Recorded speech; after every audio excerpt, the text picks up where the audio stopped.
দৌড় শুরুর পর হাঁটুতে ব্যথা। দৌড়ানোর পদ্ধতি হয়তো আপনার হাঁটুর 12টা বাজাচ্ছে।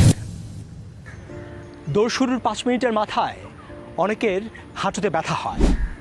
এই ব্যথা কেন হয় জানতে এসেছিলাম রানিং কোচ স্নিগ্ধর কাছে।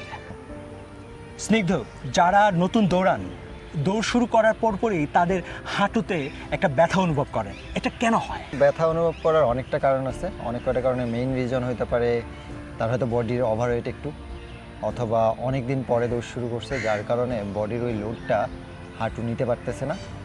অনেকের ক্ষেত্রে জুতা অনেক বড় ইস্যু। দেখা যায় যে আমরা নর্মালি যে জুতা পরে হাঁটি সেই জুতা পরে দৌড় শুরু করে দিচ্ছি, তো হাঁটুতে পেইন হয়।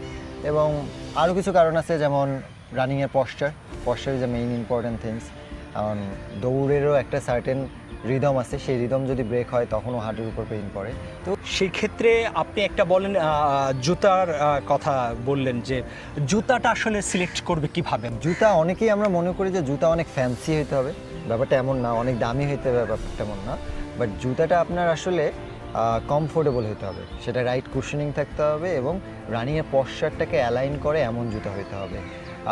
আমাদের দেশে নর্মালি যে জুতাগুলো পাওয়া যায় তার ক্ষেত্রে ধরেন অনেক জুতাই আছে যেগুলো পরে আপনি ইজিলি রান করতে পারবেন। সেকেন্ড যে জিনিসটা হচ্ছে, যেই জুতা যেই কারণে ইউজ হয় সেইটাকে সেভাবে করা। ধরেন আপনি একটা বিগিনার লেভেলের জুতা কিনছেন যেটা হয়তো আপনাকে 5 কিলো বা 1 ঘন্টা সাপোর্ট দিবে, বাট এই শুটা পরে যদি আপনি এখন ঘন্টার পর ঘন্টা দৌড়াতে চান, সেই ক্ষেত্রে অবভিয়াসলি এটা আপনার হিট জেনারেট করবে, এটা আপনার কুশনিংটা অতটা ভালো থাকবে না এবং আপনার আলটিমেটলি হাঁটুতে পেইন হবে। ভিডিওটি শেষ পর্যন্ত দেখতে থাকুন। কোচ স্নিগ্ধ আমাদেরকে দেখাবেন কয়েকটি ব্যায়াম, যে ব্যায়ামগুলো করলে আপনি রানার্স নি পেইন থেকে মুক্তি পেতে পারেন। সো আমরা যখন দৌড়াই তখন আমাদের কিন্তু চিন্তা করতে হবে এই ওভার স্ট্রাইড যেন না হয়। ওভার স্ট্রাইড ব্যাপারটা হচ্ছে আমার বডি থেকে পাটা যদি সামনে পড়ে তাহলে আমার পায়ের এক পায়ের উপর পুরো বডি ওয়েটটা পড়তেছে, তখনই আসলে আমার নিতে এবং শিনে পেইন আসে, অনেক সময় অ্যাঙ্কেলও পেইন আসে। সো ব্যাপারটা এই কারণে হিল স্ট্রাইক অনেকে অ্যাভয়েড করতে বলে, কারণ ইউজুয়ালি আপনার পা যদি ওভার স্ট্রাইড হয় তখন ম্যাক্সিমাম সময় হিলটাই আগে যায়। হ্যাঁ, তো আমার যেটা করতে হবে, আমার বডি যদি সোজা থাকে এবং আমার পা যদি ঠিক পায়ের বডির আন্ডার দ্য বডি পড়ে, তাহলে কিন্তু আমার এই ওভার স্ট্রাইক থেকে নিজেকে রক্ষা করতে পারবো এবং তখন হিল স্ট্রাইক হলেও আপনার আসলে খুব একটা প্রবলেম হবে না বা ইনজুরিতে পড়বে না। আচ্ছা স্নিগ্ধ, আমার নিজের ইদানিং যে সমস্যাটা হচ্ছে, হাঁটুতে ব্যথা হচ্ছে। আচ্ছা, আমি 1.5 বছর ধরে দৌড়াই, তো এই সম্প্রতি 1-1.5 মাস ধরে হাঁটুর ব্যথাতে ভুগছি। তো এইটা আসলে কেন হচ্ছে?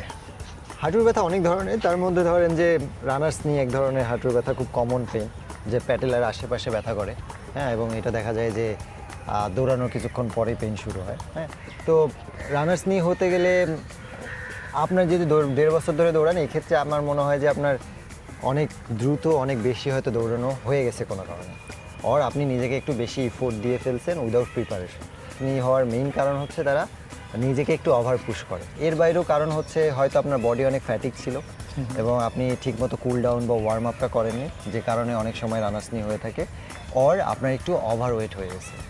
তো এরকম রানার্স নি কারো হলে পরে সে কোন কোন এক্সারসাইজগুলো করবে? সো আমরা বেসিক 4টা ওয়ার্কআউট যাব যেটা সবাই করতে পারবে। এর পরেও যদি পেইন ঠিক না হয় তাহলে অবভিয়াসলি আপনাকে ফিজিওথেরাপিস্টের কাছে যেতে হবে বা বেটার ডাক্তারের কাছে যেতে হবে। বেসিক ওয়ার্কআউটের মধ্যে একটা হচ্ছে ওয়াল সিট। আমরা জাস্ট সিম্পল ধরে নেন পিছনে একটা ওয়াল আছে, আমার পাটাকে সামনে 90 ডিগ্রি অ্যাঙ্গেলে রাখবো, অ্যান্ড দেন আমি জাস্ট ওয়াল সিটের মতো করে বসে যাব। এখানে আমার যেটা হবে যে আমার কোয়াডসে কিন্তু আমার প্রেশার পড়তেছে এবং আমি এইটা চেষ্টা করব 3 থেকে 4 সেট, 30 সেকেন্ড বা 1 মিনিট যতটুকু আমি পারি। হ্যাঁ, এবং ট্রাই করব এই যে 90 ডিগ্রিভাবে বসে যাওয়ার। ওকে, সো আমি ট্রাই করব 90 ডিগ্রি অ্যাঙ্গেলে এভাবে বসে যাওয়ার এবং আমার কোয়াডসে আমি যতটুকু হোল্ড করতে পারি। 30 সেকেন্ড হোল্ড করার পর আমি আবার উঠে যাব। এভাবে করে 3 থেকে 4 সেট আমি করতে পারি।